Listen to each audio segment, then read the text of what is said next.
Assalamualaikum warahmatullahi wabarakatuh.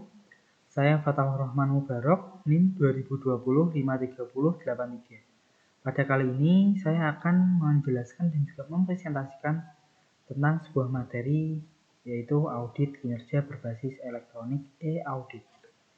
Langsung masuk ke materinya saja. Di sini ada ruang lingkup. Ruang lingkup yang pertama ada kebijakan e-audit. Nah, pada kebijakan ini ada dasar hukum. Yang pertama dasar hukumnya yaitu UU Undang-Undang Nomor 11 Tahun 2008 tentang Informasi dan Transaksi Elektronik, yaitu UU ITE. Yang kedua yaitu Instruksi Presiden Impres Nomor 3 Tahun 2003 tentang Kebijakan dan Strategi Nasional Pengembangan e-Government. Nah, e-government itu apa? E-government itu suatu upaya untuk memanfaatkan teknologi, informasi, dan juga komunikasi yang dimaksudkan untuk meningkatkan 1. Efisiensi, 2. Efektivitas, yang ketiga transparansi, dan yang keempat akuntabilitas. Jadi ini adalah tujuan dari adanya e-government. 2. Butir misi. Yang pertama ada melakukan penguatan sistem pengawasan e-audit yang efektif dan terintegrasi. Yang kedua, administrasi pengawasan yang cepat, tepat, dan akurat berbasis teknologi informasi. Kelemahan audit kinerja manual. Yang pertama, jumlah satuan kerja 4.484 satuan kerja dengan jumlah auditor 233 orang. Sehingga belum terjangkau secara maksimal seluruh objek audit. Yang kedua, penetapan bobot nilai kegiatan yang ditinjau dari 4 perspektif BSC, Balance Scorecard, ketika FGD berbeda dengan setiap auditor, sehingga masih cenderung subjektif. Yang ketiga, hasil audit kinerja tidak dapat diketahui secara cepat. Apa itu e-audit? Nah, e-audit adalah pengumpulan serta pengevaluasian bukti-bukti atas informasi untuk menentukan serta melaporkan tingkat kesesuaian informasi tersebut dengan kriteria yang telah ditetapkan. Nah, proses pengumpulan bukti dokumen ini serta evaluasi buktinya dilakukan dengan bantuan komputer. Bukti yang dikumpulkan untuk dievaluasi juga tidak lagi berupa hard copy, melainkan berbentuk file data komputer atau berbasis data elektronik. Kerangka pembangunan e-audit. Di sini yang pertama ada studi kelayakan, perencanaan pembangunan sistem e-audit, penyusunan regulasi dan pembangunan infrastruktur. Yang terakhir adalah sosialisasi e-audit. Di sini pada studi kelayakan yaitu melakukan studi kelayakan metode audit kinerja yang digunakan sekarang. Apakah dapat diotomatisasi melalui sistem elektronik atau generate based system atau tidak.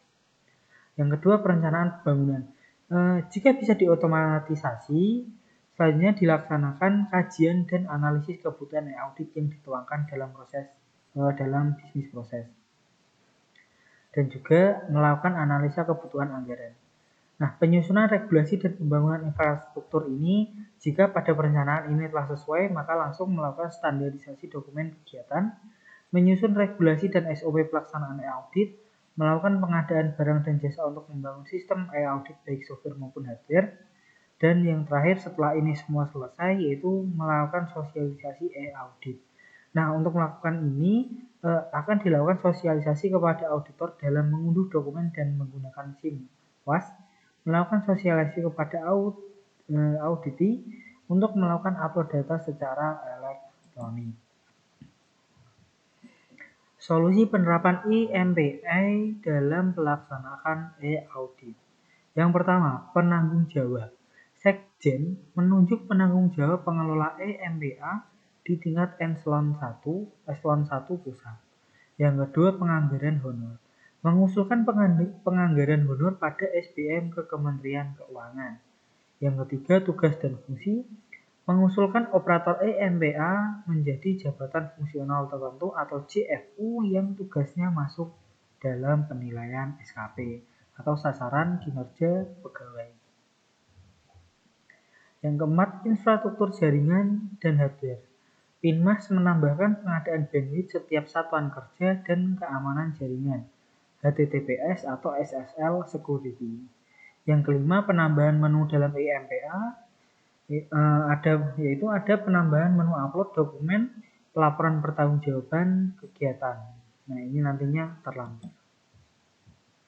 Tujuan implementasi e-audit dapat memperoleh informasi kinerja satuan kerja secara cepat dan akurat, meminimalisir dan mengefisiensi anggaran audit, akurasi data dan objektivitas hasil audit kinerja lebih terjamin, dan penambahan jangkauan audit. Stakeholder EMPA sebagai data warehouse e-audit. Nah, di sini ada Ijen, Setjen, Satker, dan BPK. Yang pertama di Ijen, Inspektur Jenderalnya, otomatisasi prosedur audit, analisis dan elektronik padu menggunakan SIMAS online, pemutakhiran profil hasil pengawasan,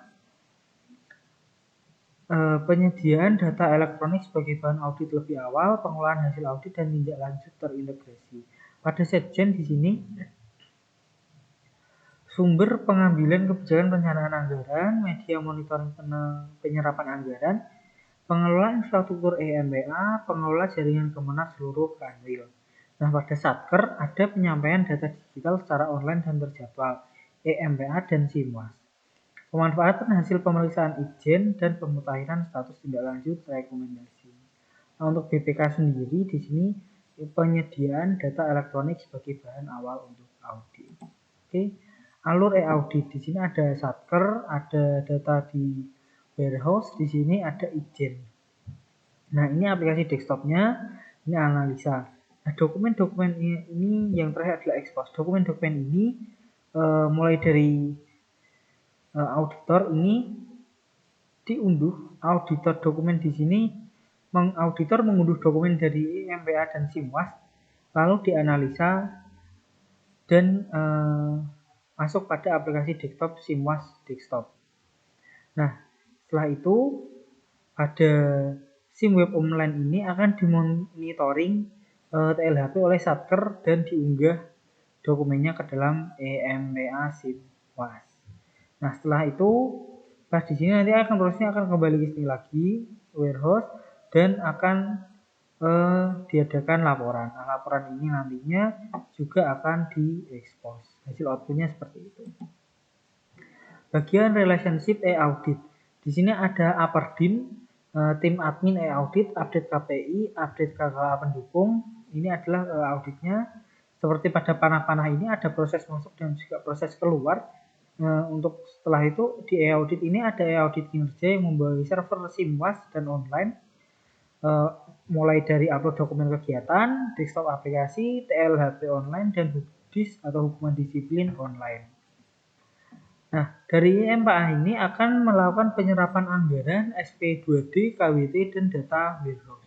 Nah, dari proses-proses ini akan adalah proses untuk audit kinerja secara elektronik. Bagian relationship data source e-audit. Di sini ada e-audit atau SIMWAS yang merujuk pada BKD elektronik, Badan Kepegawaian, SAS aplikasi SPM, EMIS, EMPA, SAIBA, dan SPSE. Dua, dokumen audit kinerja berbasis elektronik. Kegiatan fisik pengadaan. Nah, ini ada nama kegiatannya, ada dokumen yang diupload, dan juga keterangan. Di sini ada pembelian langsung tanpa SKP yang di bawah 10 juta. Ada RAB, sertifikat PPK dan penjabatan pengadaan, SK penjabat pengadaan, SKPPK, bukti pembelian, faktur, struk, kwitansi, bukti stor pajak. Nah, keterangannya di sini Perka LKPP nomor 14 tahun 2012 tentang petunjuk teknis Perpres 70 tahun 2012 halaman 3 nomor 268. Yang kedua ada Perpres nomor 70 tahun 2012 tentang barang dan jasa pasal 57 ayat 5. Nah, selanjutnya untuk pembelian langsung tanpa SPK di atas 10 juta dan di bawah 50 juta harus ada HPS dan RAB. Sertifikat PPK dan pejabat pengadaan, SK pejabat pengadaan, SKPPK, bukti pembelian dan juga bukti stor pajak. Nah, ini adalah yang ditambahkan adalah HPS untuk pembelian di atas 10 juta dan kurang dari 50 juta. Perka LKPP nomor 14 tahun 2012 tentang petunjuk teknis Perpres 70 tahun 2012. Nah, ini sama dengan ini untuk keterangannya. Yaitu kegiatan fisik, pengadaan, rehabilitasi atau pemeliharaan. Di sini ada nama kegiatan dan juga dokumen uploadnya. Pengadaan langsung untuk barang 50 sampai dengan 200 juta sesuai dengan Perpres nomor 4 tahun 2015 dan Perka LKPP nomor 15 tahun 2012. Di sini dokumen yang diupload nantinya ada SK pejabat pengadaan, sertifikat PPK dan pejabat pengadaan, rencana umum, penyusunan KAK, kerangka acuan kerja, pengumuman rencana umum pengadaan media cetak, papan pengumuman resmi, dan LPSE. Sertifikasi teknis dan gambar RKS dan juga HTS. Tahapan dan jadwal pengadaan, dokumen pengadaan, dan dokumen pemilihan. Nah, untuk pelelangan sederhana dan umum untuk barang di atas 200 juta, ini dokumen yang diupload nantinya ada BAPP, BAST 1 dan PH atau PHO, BAST 2 atau FHO, kontrak dan kontrak adendum. Di sini ada monitoring atau evaluasi. Nah, kegiatannya yang pertama prosedur MONEF. Nah, pada prosedur MONEF ini, dokumen yang diupload nantinya ada juknis, program monitoring yang sudah dibuat, instrumen, surat tugas, dan laporan hasil monitoring. Nah, setelah itu pada workshop sosialisasi orientasi atau pembinaan, di sini kegiatannya adalah workshop, seperti yang saya sebutkan tadi, workshop sosialisasi orientasi atau pembinaan. Nah, dokumen yang diupload ini adalah laporan sesuai Perpan nomor 80 tahun 2012 halaman 69, PMA 16 tahun 2006 halaman 38 sampai dengan 39 tentang sistematika pelaporan. Nah, pelaksanaannya di sini ada undangan, jadwal, materi, dokumentasi, foto atau video kegiatan, daftar hadir, kurikulum vitae yang dimiliki oleh narasumber. Untuk perencanaannya harus ada TOR, SK, dan juga RAB. Laporan keuangan nanti yang dibutuhkan kopi SPM dan SP2D beserta lampiran realisasi anggaran. Itu adalah dokumen yang diupload untuk workshop sosialisasi orientasi dan juga pembinaan. Oke. Pemberian bantuan fisik. Nah, untuk bantuan fisik di sini kegiatannya yang pertama ada pemberian bantuan fisik dan barang. Dokumen yang diuploadnya ada juknis, proposal, rekomendasi KA Kemenang atau Kanwil, seleksi dan verifikasi proposal scoring, SK penetapan penerima bantuan, penyaluran bantuan BES atau faktur, laporan pertanggungjawaban penerima bantuan, dan laporan monitoring terkait penyaluran bantuan. Untuk BOS bantuan operasional sekolah, di sini nanti dokumen yang diupload adalah juknis, daftar siswa lengkap penerima BOS tahun anggaran, SK penetapan penerimaan bantuan, penyaluran bantuan, realisasi anggaran atau SPM, dan juga SP2D-nya. Dan yang terakhir ada laporan pertanggungjawaban. Nah, pemberitahuan bantuan uang BSM, PIP, BOP, atau RA, beasiswa, dan juga lain-lain. Nah, nama kegiatannya di sini misalnya kegiatan prosedur pemberdayaan bansos, pemberian bantuan uang BSM atau PIP, prosedur pemberdayaan bansos, pemberian bantuan uang. Nah, dokumen yang diupload untuk kegiatan ini yaitu ada juknis atau juklak, dokumen persyaratan penerimaan bantuan, daftar usulan dan skor verifikasi, SK penetapan penerimaan bantuan, penyaluran bantuan SPM, SP2D, dan juga tanda terima bantuan. Laporan pertanggungjawaban madrasah penerima dan juga laporan monitoring atau evaluasi. Untuk kegiatan selanjutnya ada prosedur pemberdayaan bansos pemberian bantuan uang yang berupa BOP, RA. Nah, di sini dokumen nanti yang diupload yaitu juknis, dokumen persyaratan menerima BOP, izin operasional, NPWP RA, rekening atas nama RA atau lembaga, piagam emis, SK penetapan lembaga bantuan, penyaluran bantuan SPM, SP2D atau tanda terima bantuan, laporan pertanggungjawaban, dan yang terakhir ada laporan monitoring atau evaluasi. Pembayaran uang makan dan disiplin pegawai. Nama kegiatannya prosedur pembayaran uang makan. Untuk dokumen yang diupload nantinya ada rekap absensi, format Excel, SPM, SP2D, dan daftar rincian pembayaran, daftar rincian penerimaan uang makan dari aplikasi AKD dalam format Excel. Nah, keterangannya di sini menurut PMA nomor 2 tahun 2006, JO PMA nomor 2 tahun 2007, JO PMA nomor 1 tahun 2011 dan juga PMA nomor 1 tahun 2012 tentang mekanisme pembayaran dalam APBN. Yang kedua ada PP nomor 80 tahun 2010 tentang tarif pemotongan dan pengenaan pajak PPh pasal 21 atas penghasilan yang menjadi beban APBN atau APBD. Selanjutnya ada PMK nomor 190 tahun 2012 dengan mekanisme pembayaran dan APBN. PMK nomor 110 atau PMK 05 tahun 2010 tahun pemberian dan tata cara pembayaran uang makan bagi PNS. PMA nomor 28 tahun 2013 tentang disiplin PNS di lingkungan Kementerian Agama. Nah, penanggung jawab pengelolaan keuangan nama kegiatan. Di sini ada dokumen upload, penanggung jawaban pengelola keuangan, honorarium tim sesuai dengan SPM. Ini untuk tim yang sesuai SPM. Nah, pada kegiatan penanggung jawaban ini yaitu harus melampirkan SK pengelola anggaran keuangan ditetapkan oleh KPA, resum kontrak untuk pengadaan barang jasa di atas 50 juta, faktur dan juga kwitansi, surat permintaan pembayaran SPP, surat penanggung jawaban belanja SPTJB, daftar nominatif untuk perjalanan dinas LS, contohnya rincian jadwal perjalanan dinas, SPM, dan untuk honorarium tim, adaptor, RAP, SK tim, dan laporan uraian hasil pekerjaan. Perjanjian dinas atau koordinasi konsultasi, nama kegiatannya itu tadi. Untuk dokumen yang diupload ada surat tugas atau undangan, SPD, rincian perjalanan dinas, tiket atau bukti perjalanan, bukti penginapan, laporan hasil perjalanan dinas, konsultasi, atau koordinasi. Nah, untuk PAH penyeluruhan agama honorer, dokumen yang diupload nantinya ada SK penetapan hasil seleksi tenaga penyuluh agama honorer dan hasil seleksinya.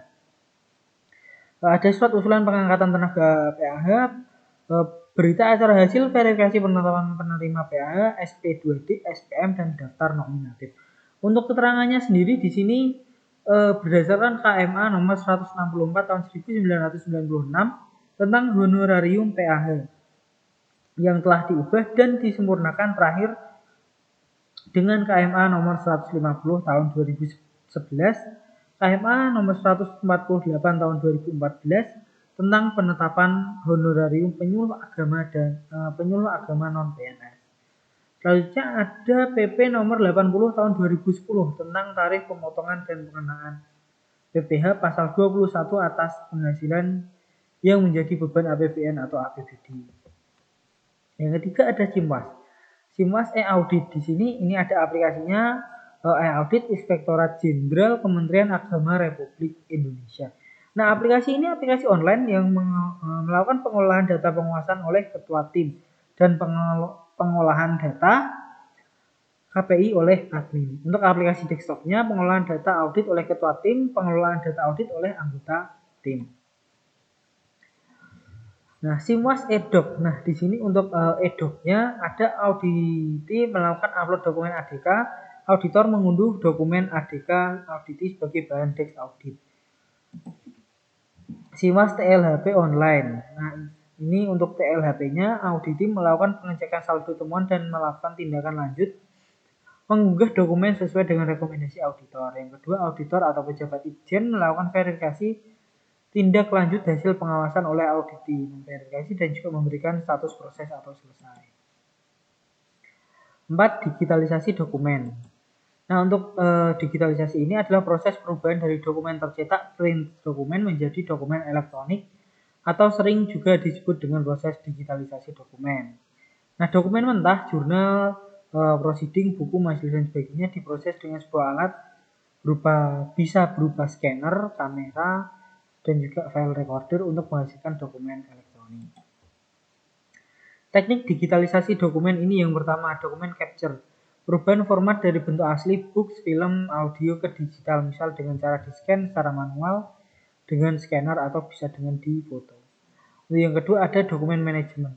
Proses pengelolaan dokumen koleksi digital misal dirubah dari jenis file doc ini file dokumen, XML atau file Excel, biasanya file PPT, file JPG ke file PDF. Proses digitalisasi dokumen. Nah, ini ada contohnya ya, sudah saya jelaskan tadi.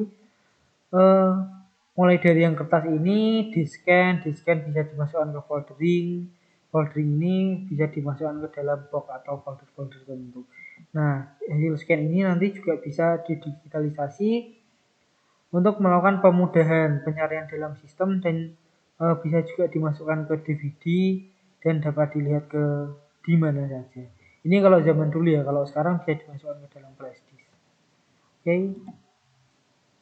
Kebutuhan digitalisasi dokumen. Nah, kebutuhan digitalisasi dokumen ini yang pertama ada komputer dengan hard disk dan memori yang cukup. Scanner dan juga driver sesuai dengan merek scanner. Adobe Acrobat di sini terserah sih mau pakai Adobe Acrobat bisa, mau pakai Nitro PDF bisa, mau pakai Foxit boleh. Pokoknya software yang untuk mengonversi atau mengubah file dokumen ke dalam format PDF portable dokumen format. Ini banyak banget, tidak harus pakai Adobe Acrobat. Software untuk mengonversi atau mengubah file dokumen ke dalam format PDF portable dokumen. Software atau aplikasi Microsoft Word dan lain-lain untuk mengonversi secara langsung. Nah, ini sebenarnya tidak pakai ini juga bisa, pakai cara lain juga banyak, cuman ya dijelaskan ini, jadi ya saya mengikuti apa yang dijelaskan saja ya. Oke, mengapa harus PDF? Karena PDF itu mempertahankan tampilan dalam bentuk sesuai dengan dokumen asli legal, meskipun ada yang sedikit berubah. Kalau dicermati dengan teliti ya, seperti kalau misal kita membuat garis dengan yang pakai pagar-pagar lalu di enter itu pagar 3 kali lalu di enter, itu dia kan garisnya awalnya 2 apa 3 itu akan menjadi satu kalau kita convert menjadi PDF.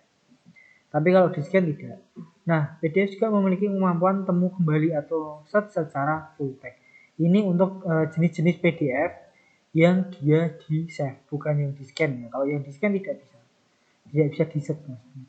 Memiliki fasilitas untuk security. Jadi PDF itu bisa di lock atau dikunci dan juga di privat untuk misalnya tidak bisa di copy atau di restrict untuk beberapa orang yang memiliki akun tertentu.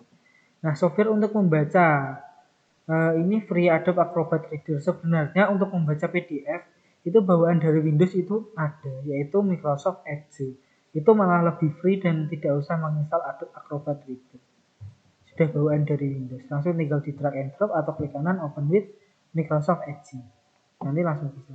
Kalau misal tidak ada Microsoft Edge, setiap laptop pasti ada Chrome. Pakai Chrome juga bisa. Kalau hanya untuk membaca ya, tidak mengedit. Kalau untuk mengedit, Adobe Acrobat Reader ini hanya untuk membaca, tidak bisa mengedit. Kalau pengen mengedit bisa pakai Foxit dan juga pakai Nitro PDF seperti itu. Nah, yang terakhir ada standar de facto, yaitu standar yang resmi. Oke. Nah, seperti itu tadi materi yang dapat saya jelaskan secara panjang dan sedikit lebar. Oke, saya akhiri. Sekian, terima kasih. Saya akhiri. Wassalamualaikum warahmatullahi wabarakatuh.